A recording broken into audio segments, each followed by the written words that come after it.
Hey Ranger fans, we're here with an exclusive pre-practice interview for the 6th day of spring football here with head coach Matt Walter. Coach, what's the game plan for practice today?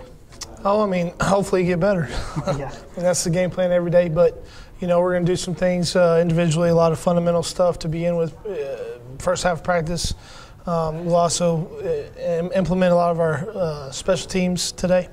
And then we're going to get together and do some team at the end and hopefully get better at the things that we struggled with the previous 5 practices. You know? In spring practice, do you do a lot more team scrimmage type deals instead of, I know during the season a lot of it's individual positions? Oh, yeah, you do. You do a lot more going with each other because, you're not preparing for a specific opponent. You're just trying to get your base offense and defense in. So you're really not game planning. So you have to worry about that stuff during practice like you do during the season. Good. Well, there's a little bit about each individual practice, and then the spring game coming up on Saturday, April 22nd at 7 p.m. Talk a little bit about that and what that's gonna look like. Well, we haven't really planned it out yet as far as how we're going to do it.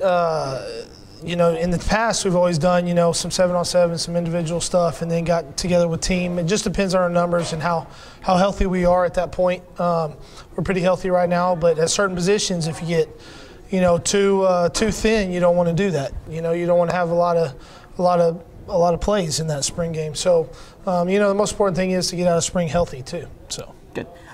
We've been talking about. Well, we've been avoiding the quarterback question as much as possible, but we're going to mention a little bit today.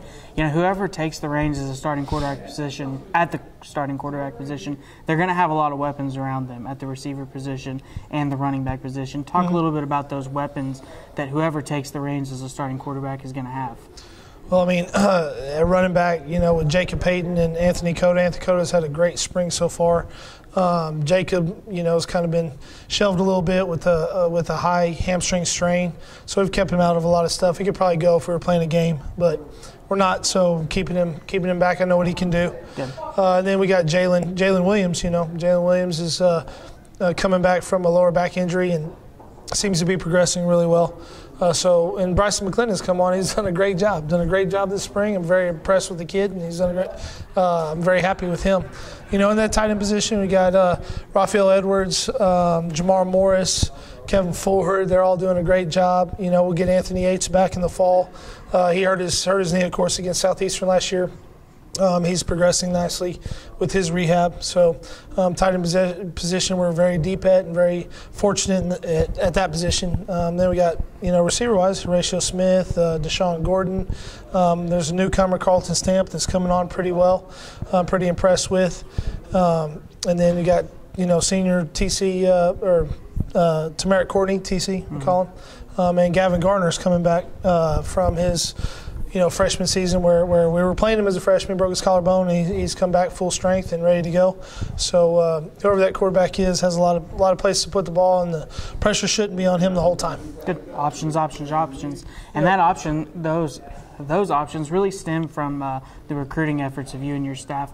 Talk a little bit about what's been the major focus when you came on 3 years ago for, where the needs for recruiting was and how you've addressed those needs, and now what those need positions look like after the 2-3 classes of recruiting. Well, it's been my experience. I mean, you always went up front, so O-line, D-line, you really want to focus on your O-line, D-line, make sure you have a lot of depth there and a lot of talent there. So this in the past we kind of recruited every position trying to get depth. This offseason, this recruiting cycle, we really focused on the O-line, D-line, and got a lot of players there, a lot of very talented players at that position, and really, really focused there. Good. Well, Coach, good luck at practice today. We hope it's a good one. Thank you. Thank you very much.